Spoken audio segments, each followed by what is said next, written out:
Hey you guys, so I've been getting a lot of questions about my setup, so I promised to do a quick video. Now this room is not completely done. I used to have everything on peg, well, one of each on pegboards, the rest in green stackable bins. However, they were open, so I didn't like them, and they took up 2 bedrooms. So we have 2 spare bedrooms, and I would have to go back and forth to fill orders. So that wasn't working for me. So we came up, well, I actually saw another consultant using these Sterlite drawer system, and that's what we switched to, and now everything is in 1 bedroom. So questions that I got is, what is the green bins, which this will be full of bins too. They just don't make the green anymore, so I gotta decide what color I want to go with. So these are customer bins, and these baskets are from Dollar Tree. Okay, and then I have name badge holders taped to them, and that's what I stick the customer's tag into when they order. Okay, so these are all customer bins. Down here I usually put like organza bags or supplies or something, because that's really kind of low for me to reach. My bin system goes from A to Q. That's as many as I can fit in here. It goes like A1 to A9 because we only get 6 digits for the item numbers. So what I do is I put the item number, and then if it's in drawer A1, I would put the item number and then A1 on the end of it. That way I know where that earring or whatever is. So hopefully that makes sense, and I'll show you in just a second. So they go 1 through 9 because you can't go 10 because there's not enough digits. As far as the item numbers, I use reply to buy to generate the numbers, but I don't really use reply to buy on Facebook. I just use it to generate the numbers because it knows if I sell number 200 and it's sold out, it'll reuse the 200, and I don't have to keep track of the numbers. It does it for me. So, and I'll show that in just a little bit. So the drawers, I used half-gallon Ziploc bags because they fit perfect in here. Okay, and then I put the number, and this is actually the paparazzi SKU that I created into a QR code, and I do that on my Dymo label maker. So if I'm looking for a piece, let's say 3648, I'm going to come through here, and there it is, 3648. I can just pull one out. Okay. They are not in number order or anything like that. They're not by color. I like to mix my stuff because I used to do it by color and like long necklaces, short necklaces, earrings.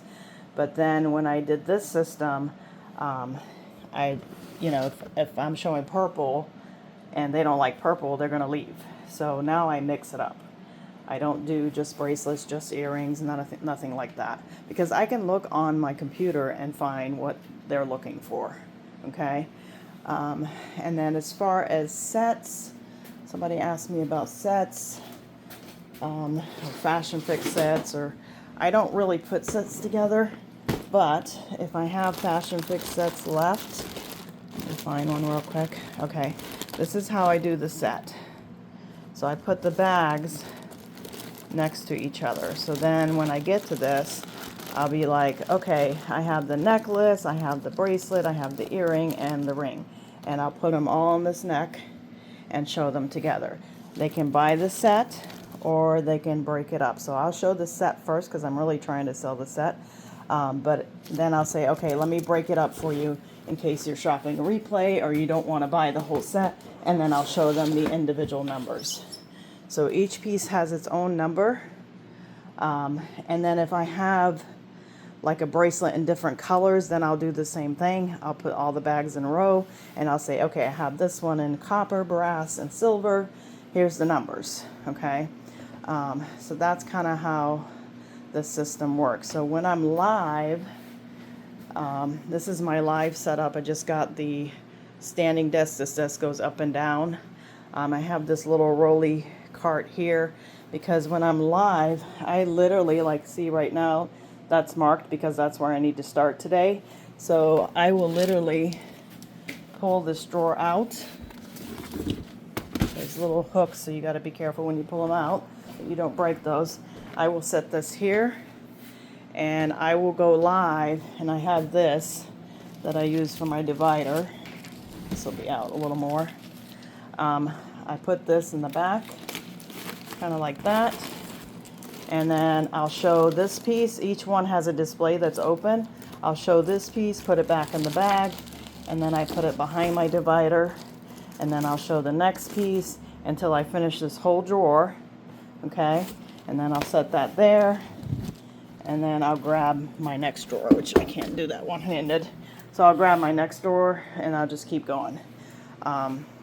So that's kind of how I do my lives. Trying to think what the other questions were.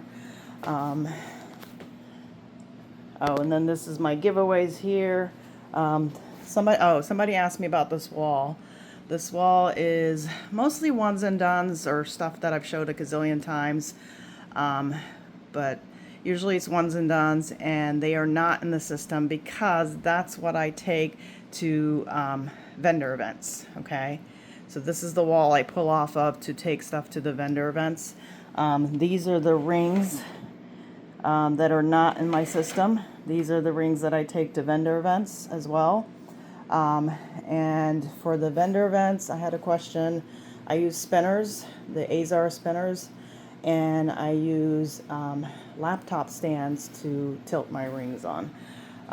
So I hope this was helpful. If you guys have any more questions, let me know. But if you're not using Premiere, ladies, you are missing out because Premiere is a game changer, okay? It's so easy to put in your system. And right here, you see, you can't generate the code, by the way, on your computer yet. They're working on it.